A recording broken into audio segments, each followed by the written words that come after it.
So, yan. Itatayo mo lang siya.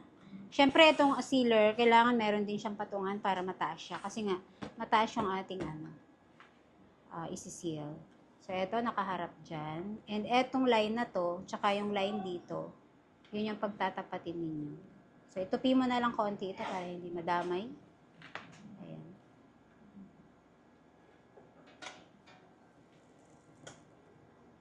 Yan. Pag nawala na yung yung ilaw, sealed na yan.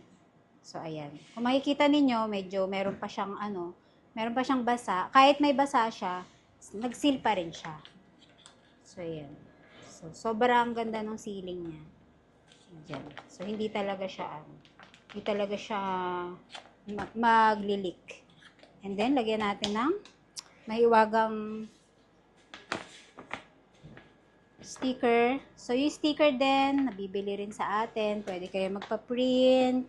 Kung meron kayong sariling design. So, okay. Yan. So, etong part na to, tama lang din natin doon. Para mas okay siya tignan. So, yan.